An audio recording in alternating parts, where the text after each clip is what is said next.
हाँ हेलो दोस्तों। तो स्वागत है आपका डिवाइन मेलोडी 369 चैनल में। आज बात करेंगे हम लोग कुछ नाम जप के विषय में बात करेंगे कि नाम जप क्या है, ध्यान क्या है, इन दोनों में क्या अंतर है। तो शुरुआत करते हैं हम लोग। पहला टॉपिक है नाम जप।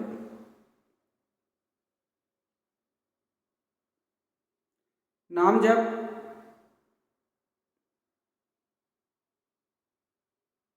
जो दिया जाता है वो ज़्यादातर गुरु के माध्यम से दिया जाता है, क्योंकि नाम जप अकेले कोई ताकत नहीं रखता। नाम जाप तब तक आपके किसी काम से नहीं आगे ले जा पाएगा आपके ज्ञान को, या आपको उस आनंद की प्राप्ति तब तक नहीं नाम जप करा पाएगा जब तक उसका कोई आधार ना हो। बिन आधार के नाम जप काम ना करेगा। कभी न किया है नाम जप किसी आधार के बिना काम, न कभी करेगा। तो नाम जप के लिए चाहिए आधार। एक बहुत रसिक संत हैं,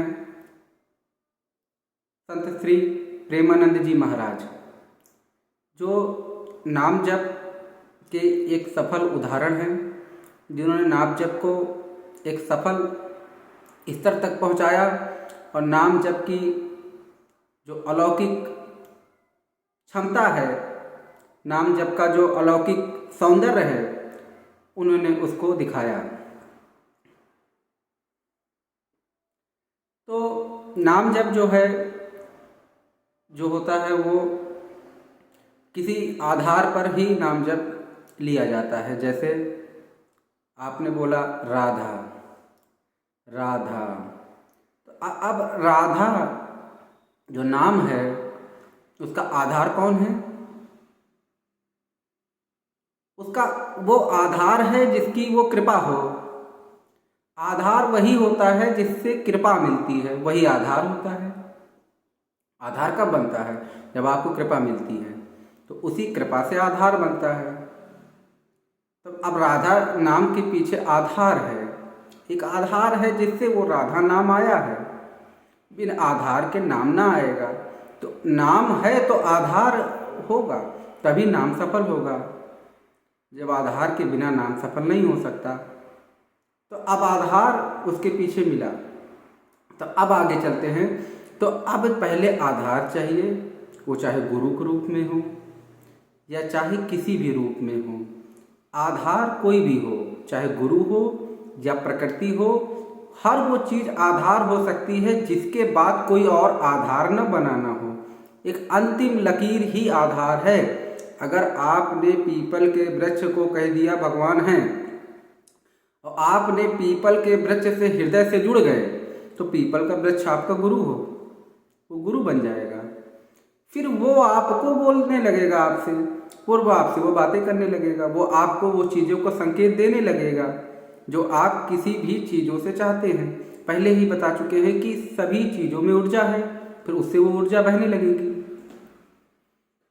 तो अब ये नाम जप क्या हुआ कि जब आपने आधार एक ले लिया नाम जप पर, तो वो आधार मिलने के बाद नाम जप में बल मिल जाता है। अब नाम जप जब चलता है तो धीरे धीरे धीरे धीरे धीरे धीरे क्या होता है, पहले ऊपरी स्तर पर नाम जप होता है। राम, ये ऊपरी स्तर पर नाम जप होगा, जो गले से ऊपर का वाइब्रेशन, गले पे वाइब्रेशन ज़्यादा होगी।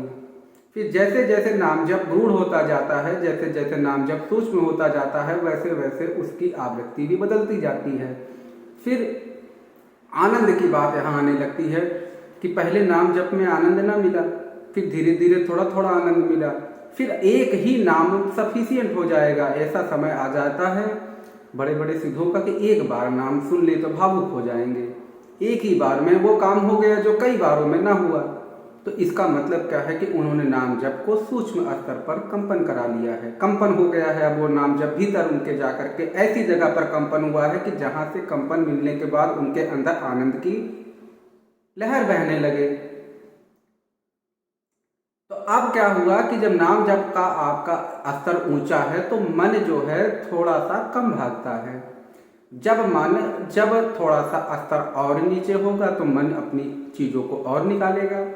जब और गहराई में उतरेगा तो मन जो है और सारी चीज़ें निकालने लगेगा। मन हर उस जाल को फेंक देगा जिस जाल में आप फंस सको, क्योंकि मन का काम है जाल को फेंकना। अब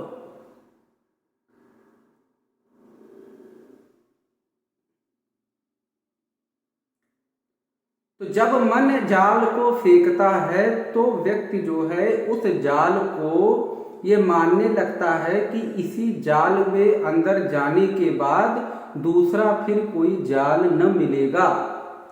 हर व्यक्ति को अगर पता हो जाए कि ये आनंद अंतिम है तो फिर किसी और आनंद की वो तलाश न करेगा। लेकिन मन जो है वो चंचल होने के कारण वो बहुत लंबे समय तक उस चीज़ों पर रुक नहीं पाता, जिसके कारण मन जो है और आगे बढ़ना चाहने लगता है। उसकी धीरे धीरे आकांक्षाएं बढ़ने लगती हैं।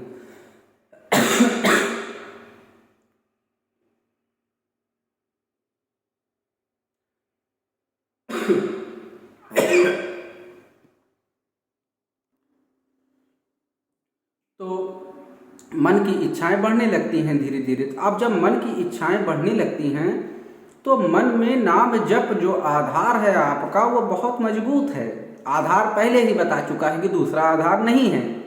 तो जब मन ये पाता है कि कोई और आधार नहीं है, केवल इसी आधार के साथ ही नाम जप को आगे ले जाना होगा, तो वो अपना समर्पण धीरे धीरे करने लगता है। नाम जप का केवल एक ही उद्देश्य है, पूर्ण समर्पण करवा देना, और कोई नाम जप का उद्देश्य नहीं है। नाम जप का केवल एक ही काम है कि पूर्ण समर्पण का भाव ला देना, बाकी दूसरा और कोई काम नहीं होगा। नाम जप और कुछ भी नहीं करता, केवल पूर्ण समर्पण लाने की मदद करता है आपकी। तो अब जब नाम जप आपका और आगे चला जाता है तब मन जो है उस पर इफेक्ट नहीं कर पाता। तब वो मन जो है उसी जो मन अंदर गया है, जो मन उस पर लगा हुआ है, जो मन उस नाम के आधार पर लगा हुआ है, फिर वो आधार साकार होने लगता है। फिर वो आधार आनंद पैदा करने लगता है। तभी तो कबीर ने इतने गुरु की वंदना गाई, तभी तो कबीर ने गुरुओं के विषय में बताया। क्यों? क्योंकि उनके गुरु ही उस आनंद का जो उनको मिला था उसके आधार थे। हमेशा आधार की ही जीत है। जैसे देखिए प्रेमानंद महाराज जी हैं, वो भगवान शिव के परम भक्त हैं। उनकी कृपा से उनको राधा का नाम मिला। तो अब जब उनको भगवान शंकर की मदद से राधा का नाम मिल गया, तब उन्होंने ये सोचा कि अब जो है मुझे भगवान शंकर ये कह रहे हैं कि मैं राधा नाम को लूं तो उससे मेरी कृपा होगी। लेकिन जो तपस्या उनकी गई है वो तपस्या भगवान शिव के लिए गई है, और उनको अब राधा नाम जपना है, क्योंकि उन्होंने पूरा जीवन भगवान शिव का जपा। तो जब शिव की कृपा हो जाती है तो नाम वही मिल जाता है जिस नाम की जरूरत उन्हें थी। तो वो नाम उनको जब मिल जाता है तो फिर सवाल सारे खत्म हो जाते हैं।